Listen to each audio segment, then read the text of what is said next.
Last time अपन ने किया था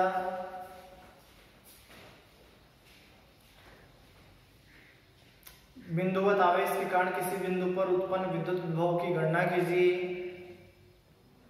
V = KQ/R उसका रिजल्ट आया था। उससे पहले विभव और विभवांतर का टॉपिक अपन ने पढ़ा था।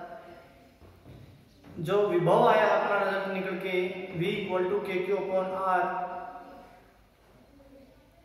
इस रिजल्ट से जो डिस्टेंस होती है, डिस्टेंस बिटवीन देम होता है V = KQ/R का, उसके बारे में अपन ने लास्ट टाइम रिजल्ट किया था। अपन यहाँ बात करते हैं विद्युत द्विध्रुव के कारण उत्पन्न विभव। विद्युत ध्रुव के कारण उत्पन्न विभव। विद्युत ध्रुव के कारण किसी बिंदु पर उत्पन्न विभव की गणना आप कैसे करोगे? ये बहुत इंपॉर्टेंट टॉपिक है। विद्युत ध्रुव के कारण उत्पन्न विभव, ये एक्स पे भी आप निकाल सकते हो, निरक्ष पे भी निकाल सकते हो और ऑपोजिट डायरेक्शन में भी आप निकाल सकते हो। जब भी कोई बिंदु विद्युत ध्रुव के विपरीत दिशा में रखा हो, यानी कि डायरेक्शन और ऋण से धनात्मक, अगर पॉइंट रखा हो धन से ऋण की ओर, तब कैसे निकालेंगे अपन, ठीक है।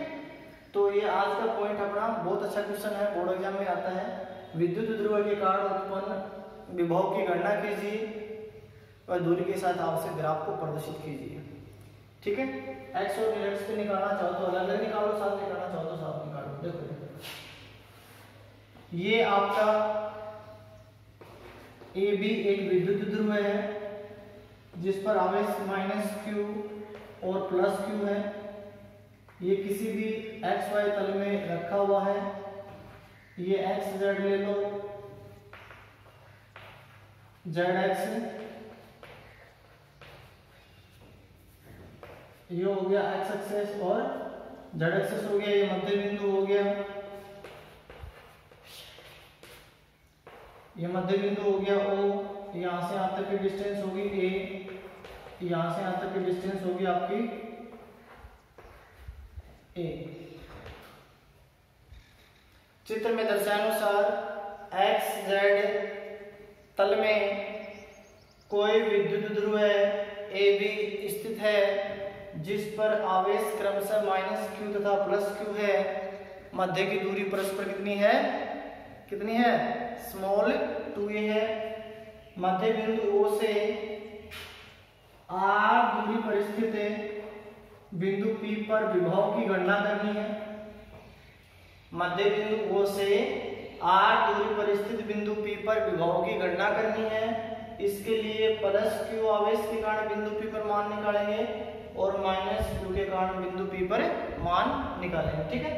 तो पहले आ गया अपने पास, जो पहले है वो कौन सा बिंदु B है। बिंदु B पर आवेश कौन सा, +q आवेश है। तो +q आवेश के कारण बिंदु P पर उत्पन्न विभव KQ/R1।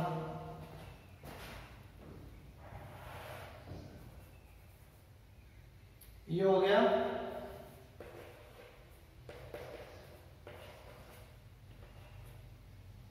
ये एंगल हो गया आपका थीटा।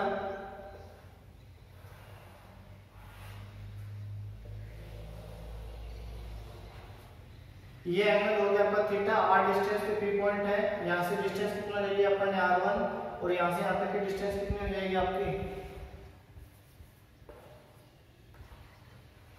R2। इसी प्रकार -q आवेश के कारण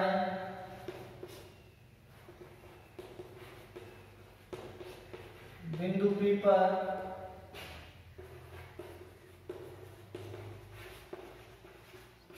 उत्पन्न विभव, ये V1 हो गया, तो जाएगा V2 KQ/R।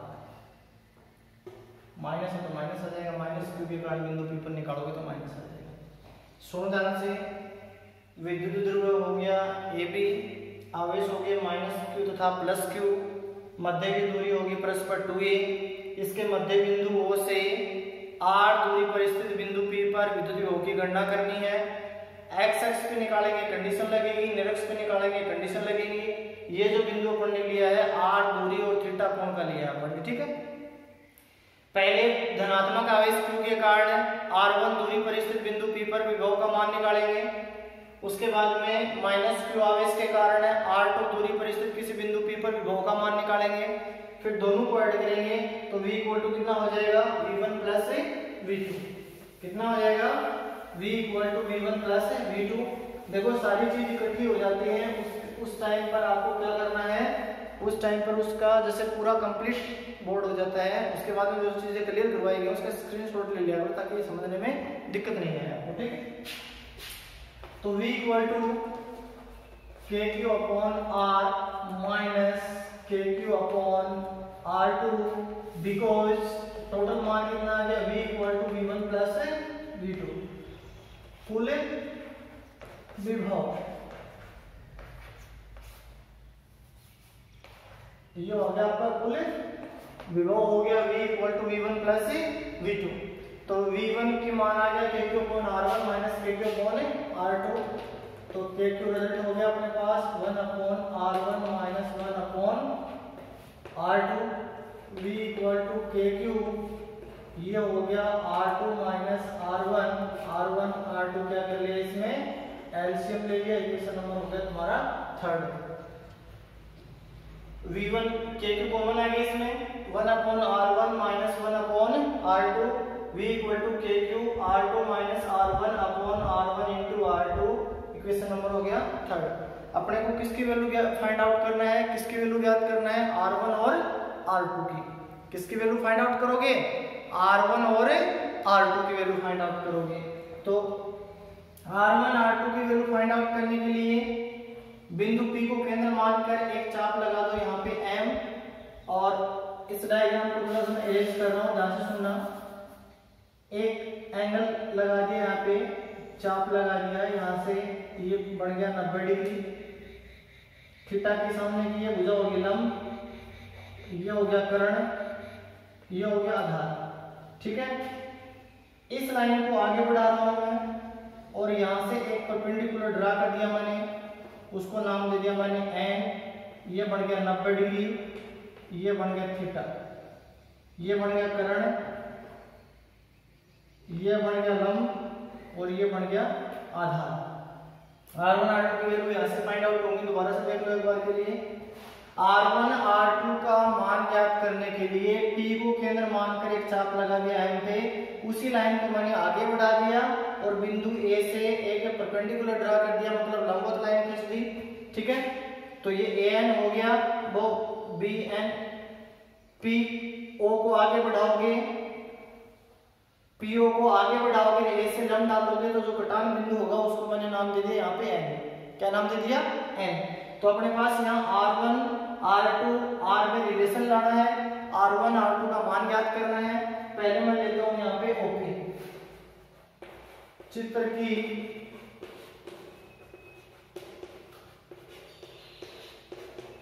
ज्यामिति से OP इक्वल टू, ये यहां से यहां तक OP है, ये OP हो गया। OP किससे बना हुआ है, OM plus MP, OM plus MP। OP किसके इक्वल है, R के। OM अपने को फाइंड आउट करना प्लस ये जो अल्प कोण के लिए जो मान लेते हैं तो PM किसके इक्वल है यहाँ पे BP। तो यहाँ पे लिख लोगे आप MP nearly equal to BP equal to R1, side में लिख देना आप इसी से। तो यहाँ से मान कितना आ गया आपका, R1 आ गया। तो R1 बराबर हो गया R माइनस OM,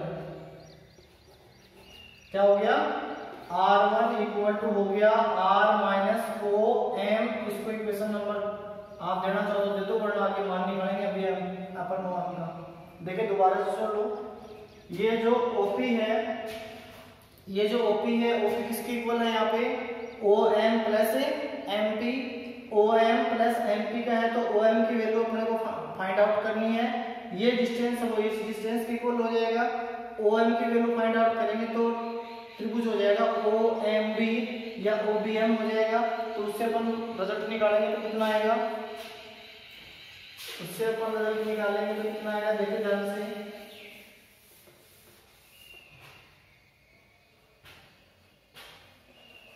चित्र की ज्यामिति से, चित्र की ज्यामिति से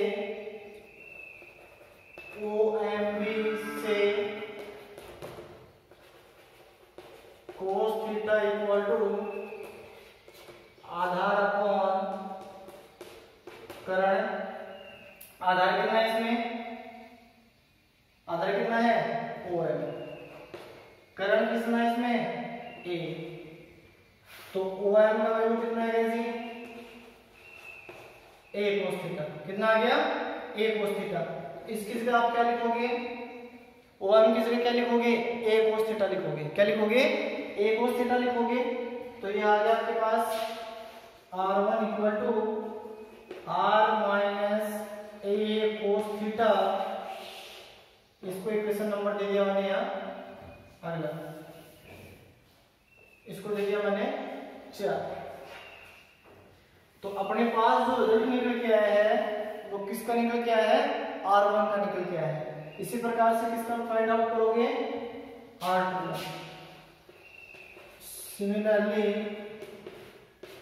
इसी प्रकार AP nearly equal to PM, AP nearly equal to PN हो गया और Pn इक्वल टू है अपने पास R2 equal to ON plus NP। Sorry एक मिनट रुकना, ये जो Pn है ये Pn किसके इक्वल है, R2 के बराबर। देखो यहाँ से यहाँ तक की डिस्टेंस, यहाँ से यहाँ तक की डिस्टेंस बराबर है ना R2। तो Pn बराबर हो गया R2 बराबर O से लेके N तक हो गया प्लस O से लेके P तक। तो ये क्या आएगा, ये O आएगा, ON प्लस OP। OP किसके बराबर है, यहां से यहां तक कितना है, स्मॉल r है। तो ये होगा स्मॉल r प्लस ON। तो ON की वैल्यू अपने को फाइंड आउट करनी है। ON की वैल्यू फाइंड आउट करोगे तो रिजल्ट कितना आएगा, 90 के सामने की भुजा कितनी है, कर्ण है, थीटा के सामने की भुजा लंब है, जो बाकी रह गया ON वो कितना है, आधार है। कितना है, आधार है। तो कैसे रिजल्ट निकालेंगे अपन आधार का,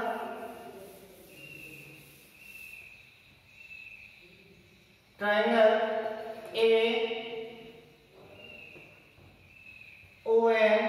या ANO cos theta equal to आधार अपॉन कर्ण।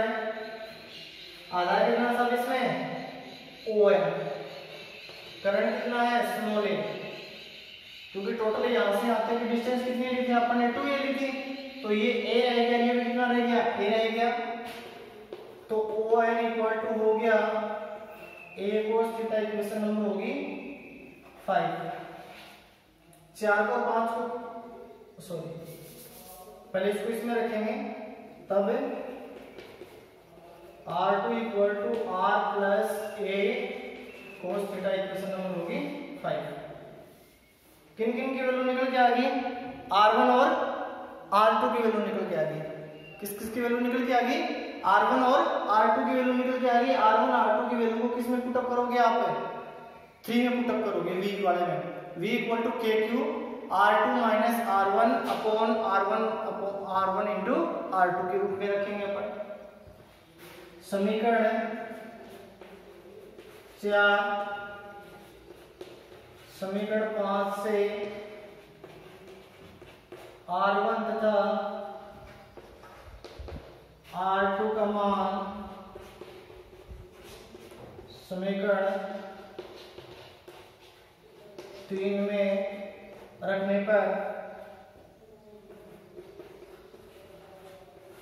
के क्यूब, R2 का मान कितना है R plus a cos theta minus R plus a cos theta R minus a cos theta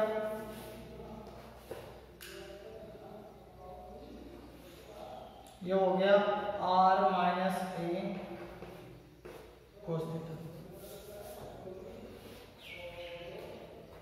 तो रिजल्ट आ गया अपने पास v की फॉर्म में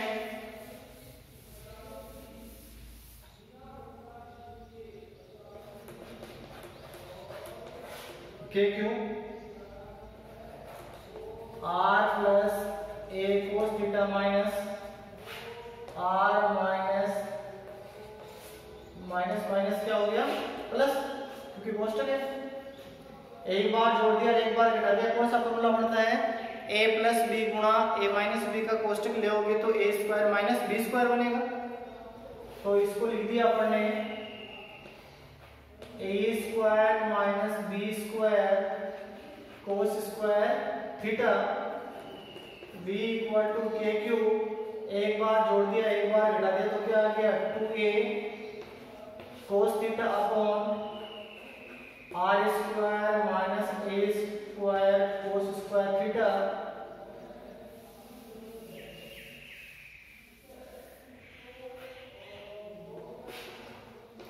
r square greater than a square तब a स्क्वायर था ऊंचे घातु को नगण्य लेने पर क्या लोगे आर स्क्वायर का वैल्यू है ए स्क्वायर की वैल्यू से ज्यादा है तो ए स्क्वायर तथा उच्च धातुओं को क्या करना अपने को नगण्य लेना है। नगण्य लेना है तब क्या रिजल्ट आएगा v equal to k q into 2a cos theta upon r square, आवेश का परिमाण गुणा बीच की दूरी का गुणनफल कैपिटल के है अपॉन कोस थीटा है आर स्क्वायर। ये रिजल्ट आ गया अपने पास विभव का। विद्युत ध्रुव के कारण किसी बिंदु पर उत्पन्न विभव की गणना करने के लिए दो तरीके होते हैं। एक तरीका मैंने बोर्ड पे आपको बता दिया है ऑनलाइन क्लासेस में। दूसरा तरीका अगर आप करना चाहो तो आसानी से कर लेना। पहले एक्स एक्स पे को बिंदु पी ले लेना, जैसे विद्युत क्षेत्र की तीव्रता ली थी ना वैसे करना से विद्युत क्षेत्र की तीव्रता ली थी वैसे करना है, फॉर्मूले चेंज हो जाएंगे खाली बस। ठीक है, करके देखना। पेन कॉपी लेके कोई दिक्कत हो तो इसको एक बार समझो, आसानी से करो इसको एक बार। v इक्वल टू कितना हो गया kp cos थीटा अपॉन कितना हो गया r square. v equal to हो गया kp cos theta upon r square. अब यार कंडीशन लगाना चाहो तो कंडीशन लगा सकते हो, कंडीशन लगाना चाहो तो कंडीशन लगा सकते हो। कैसे करोगे देखो ध्यान से। पहली कंडीशन कौन सी है, पहली कंडीशन है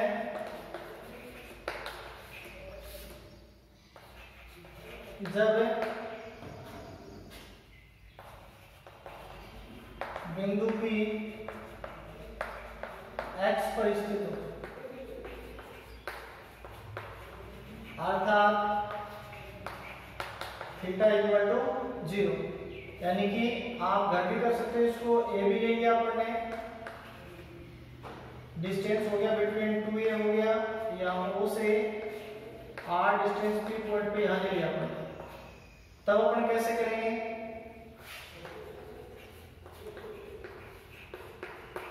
समीकरण ए से kp cos theta upon r square है तो थीटा की जगह क्या रख दिया अपने 0। cos 0 कितना होता है 1। तो vx का वैल्यू है वो कितना आ जाएगा kp अपॉन r स्क्वायर आ जाएगा। इट मीन्स मैंने क्या बताया आपको कि एक्स पॉइंट पर जब आप पोटेंशियल फाइंड आउट करोगे तो V पोटेंशियल हो जाएगा Kp अपॉन R स्क्वायर हो जाएगा। अब अपन दूसरी कंडीशन की बात करते हैं। दूसरी कंडीशन की बात करते हैं तो बिंदु P कहाँ हो जाएगा, निरक्ष पे हो जाएगा, विषुवतीय तल पे हो जाएगा, कोई सा भी नाम दे सकते हो। यहां तक करो इसको एक बार। अगर अपने पास दूसरी कंडीशन आ जाए कि जब निरक्ष पर हो तब कैसे करेंगे, जब बिंदु P निरक्ष यानी कि विषुवतीय तल, क्या हो, विषुवतीय तल, तब रिजल्ट कितना निकालोगे,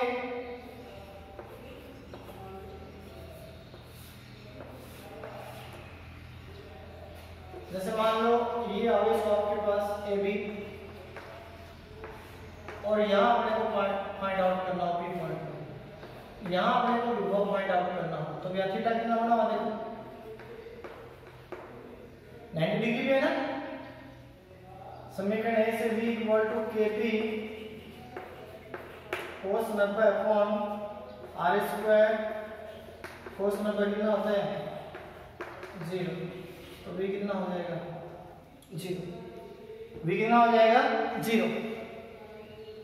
अपन बात करें कि बिंदु P है, x पर भी न हो, निरक्ष पर भी न हो, इसका मतलब है विद्युत ध्रुव के विपरीत दिशा में अगर किसी बिंदु P को लिया हुआ है तब अपना रिजल्ट क्या आएगा उसके बारे में अपन देखेंगे। जब बिंदु P क्या हो, विद्युत ध्रुव के विपरीत दिशा में किसी बिंदु पर स्थित हो, अर्थात तीसरी कंडीशन है जब थीटा क्या हो, पाई हो, ये एंगल बढ़ जाए, तब क्या निकालोगे, तब समीकरण A से V equal to Kp cos pi और इसका वैल्यू होता है -1, तो V इक्वल टू हो गया -Kp अपॉन R स्क्वायर। तो अपने पास रिजल्ट क्या आ गया कि विद्युत ध्रुव के कारण किसी बिंदु पर उत्पन्न विभव की गणना करनी हो तो पहले x पर मान निकालेंगे अपन, फिर उसका निरक्ष पे मान निकालेंगे। जब बिंदु P x पर भी ना हो और निरक्ष पर भी ना हो तब उस स्थिति में अपन किसी बिंदु पर रजत निकालना चाहते हैं तो उसका वैल्यू कैसे फाइंड आउट करेंगे सुनना। मैं एक न्यूमेरिकल करवा रहा हूं, यहाँ पे ध्यान से सुनना। इन्हीं पे बेसिक न्यूमेरिकल है। कैसे, क्वेश्चन है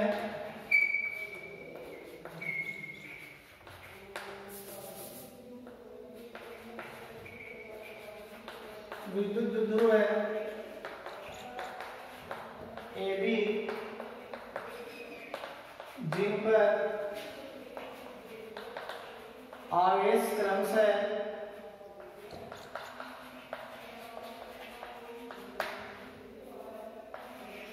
-8 × 10 की घात -8 कूलम था, 8 × 10 की घात -8 कूलम परस्पर 2 सेंटीमीटर की दूरी पर स्थित है। इनके मध्य बिंदु से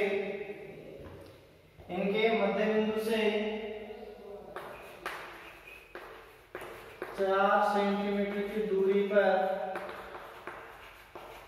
स्थित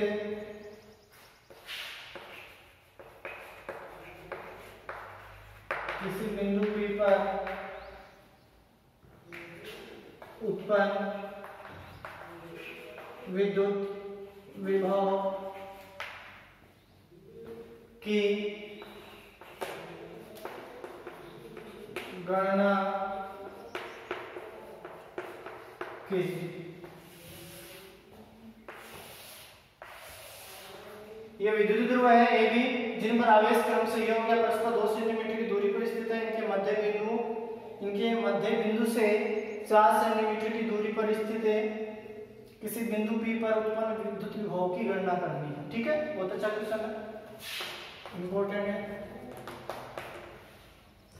यहां मैं आंसर करवा रहा हूं, ध्यान से सुनो। ये आपका आवेश हो गया ए बी, बिंदु हो गया बी सॉरी, जिन पर आवेश हो गया -8 गुणा 10 की घात -8 कूलम, 8 गुणा 10 की घात -8 कूलम। मध्य की दूरी होगी वो कितनी है, 2 सेंटीमीटर हो गया। दूरी पर स्थित किसी बिंदु, इनके मध्य बिंदु 4 सेंटीमीटर की दूरी पर स्थित है, 4 सेंटीमीटर की दूरी पर स्थित है। यहां मैं लिख रहा हूं एक्स तथा निरक्ष दोनों बिंदुओं पे करवाया था, कैसे करोगे, एक्स तथा निरक्ष। तो मध्य बिंदु O हो गया, तो यहां क्या क्या दिया हुआ वो लिख लो पहले, फिर एक्स और निरक्ष को निकालेंगे। पहले क्या हुआ है, दिया गया है 2a बराबर दे रखा है 2 सेंटीमीटर, 2 सेंटीमीटर हो गया 2 गुणा 10 की घात -2 मीटर। आवेश का परिमाण लेना है, आवेश का मान नहीं लेना है। आवेशों का परिमाण और मध्य की दूरी का गुणनफल विद्युत ध्रुव आघूर्ण कहलाता है। लेसन नंबर पहले में मैंने बताया था, विद्युत ध्रुव की दिशा ऋण सिरे से धन सिरे की होती है, यानी कि जो वेक्टर P है विद्युत ध्रुव आघूर्ण है उसकी दिशा ऋण आवेश से धन आवेश की होती है। जबकि अपन कैपिटल P निकालेंगे, कैपिटल P विद्युत ध्रुव आघूर्ण होता है, वो होता है आवेश गुणा बीज की दूरी का गुणनफल है। तो P बराबर है वो कितना है, 8 गुणा 10 की घात -8 गुणा 2 गुणा 10 की घात -2। तो P बराबर 8 दूनी 16 coulomb into metre, divide metre. P पहले निकालो चाहे बाद में निकालो, कोई दिक्कत नहीं। आवेश के बीच की दूरी दे रखी है 2 सेंटीमीटर, तो 2 सेंटीमीटर है वो बीच की दूरी का ही मान है, नहीं कि अकेले ए का मान है, ये ध्यान रखना। यहाँ गड़बड़ करते हैं बच्चे, यहाँ से लेके यहाँ तक की दूरी 2 ही है, 2 सेंटीमीटर है सॉरी, ठीक है ना। तो आधी दूरी कितनी जाएगी, 1 सेंटीमीटर हो जाएगी। तो वैसे भी कर सकते हैं, वैसे करना चाहो तो वैसे कर लो, कोई दिक्कत नहीं। तो ये हो गया अपना P निकल के आ गया, बीच की दूरी होगी। एक्स को निकालेंगे, एक्स और निरक्ष पे पूछ रहा है क्वेश्चन को, देखो ध्यान से, किस पे पूछ रहा है, एक्स और निरक्ष पे पूछ रहा है। तो कैसे मतलब निकालेंगे, देखो पहले विभव निकालेंगे, Vx kp cos 0 upon r square, जबकि r बराबर दे रखा है 4 सेंटीमीटर, 4 गुणा 10 की घात -2 मीटर, ये दे रखा है। तो Vx equal to kp into 1 अपॉन r square. Vx equal to हो गया 9 गुणा 10 की घात 9, P का मान है 16 गुणा 10 की घात -10 अपॉन R की वैल्यू होगी 4 इंटू 10 की पावर -2 का होल स्क्वायर। तो Vx इक्वल टू हो गया 9 गुणा 16 गुणा 10 की घात -1, 16 गुणा 10 की घात -4। तो Vx इक्वल टू हो गया 9 × 54, 9 × 5 = 14, सॉरी 16 से 16 कैंसिल हो रहा है, 9 गुणा 10 की घात कितना हो गया, 3 वोल्ट हो गया, क्योंकि 4 ऊपर जाके इसका हो जाएगा प्लस का, 4 में से 1 कितना बचा, कितना रहेगा, 4 में से 1 कितना बच गया, 3। तो x पे तो मान आ गया साहब, ये कितना आ गया, Vx पे जो मान आया है वो कितना आया है, 9 गुणा 10 की घात 3 वोल्ट आया है। और 2 नंबर अपन जब निरक्ष पे निकालेंगे तो कितना आएगा, V निरक्ष पे निकालेंगे तो kp cos 90 अपॉन r स्क्वायर, और cos 90 कितना होता है 0, तो कितना हो जाएगा x और निरक्ष पर अपन मान निकालेंगे तो x पर जो मान है वो कितना अपने पास है। देखो ये छोटा सा बता देता हूँ, 1 सेकंड लगेंगे इसको। बीच की दूरी लेते हो वो टोटल 2a डिस्टेंस होती है, 2d डिस्टेंस होती है, उसको a की डिस्टेंस मत मान लेना। जो भी आप 2a लेते हो 2l लेते हो 2d होती है वो होती है। ठीक है, thank you, have a nice day.